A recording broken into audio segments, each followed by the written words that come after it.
start with Ross Trail.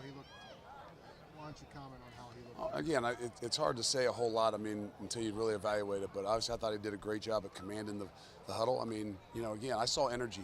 And that's not, we talked about leadership and all the things that those guys have done and grown through the summer and through spring. I think the thing we saw tonight was the energy, a little bit of that passion, the competitive nature that, is there, but you just never quite see it sometimes in practice. And there's a lot of things going on in their minds, but to come out to let it fly and to see that competitive nature, I think that's what I was most excited about. You're talking about Ross? Talking about Ross.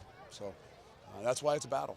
And some people think that it's a clear-cut thing, and the reality is, we got to put these guys on display, and we got to put them out in front of the situations that make it most difficult, because that's what a game's really like, and see how they can handle it, see what kind of energy and passion they can bring to not just themselves but the people around them.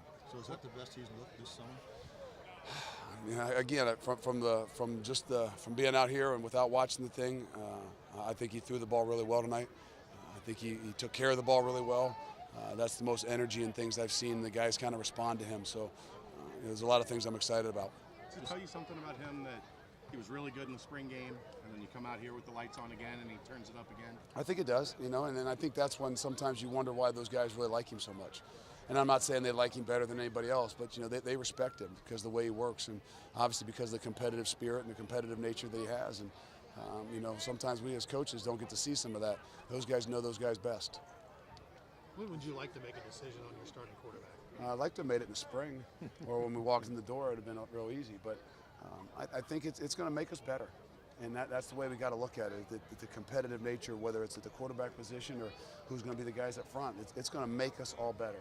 I know sometimes that people say the mentality and, well, they got to know, and there's some things we will, but to continue to have a competitive nature, competitive battles, is going to continue to push guys. This is a process, and we got to play our best ball at the end of the year. And how do you do that? By getting better each and every week. And this thing isn't going to be made in one spring.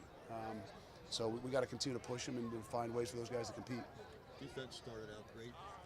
Maybe the offense started out not so great. I don't know. But what do you think of the defense? Again, it's when you get so high, sometimes it's hard to maintain that. And I think you saw that in the first two series, and then it kind of lets down. And it's a game of emotion. If you got it, you got to keep it. If you don't have it, you got to find a way to get it. And I think they started out fast, and then you saw the offense kind of rebound and respond. And I think the biggest thing I looked at is, I wrote down a couple of times, is you make big plays, and it doesn't have to be an 80-yard touchdown. You get one of those 12, 14-yard runs, you get one of those 18, 20-yard passes. Next thing you know, there's points on the board, and they're not just from the big play, but it's the momentum, the things that generate. I know we put up a stat. I think 92% of the points that we scored last year, where I was basically there was a big play in every one of those. There's the methodical 5 yards, 4 yards, 3 yards, 6 yards, 8 yards. With the way the game is and how momentum is very difficult. How good does it make you feel looking out there and seeing a redshirt freshman and a freshman running back both ripping off those big plays in terms of the future? I think we got some depth there. I really do. And you're going to see those guys. The thing that yes, you saw them run tonight. That was what was impressive. We've seen it kind of all camp. And we haven't been live in camp, but you've seen the way they've gone about special teams and the things that we ask them to do. And you're like, well, I think those guys are ball players. They're gamers. And I told you that was going to be the strength of what we had, one of the strengths of what we had, and we're going to have to rely on them. Is it more of a strength beyond Mike now that you've seen those two guys even more? It really can be. And again, we know it's got to happen up front to start with, but I know they can make those guys a lot better too.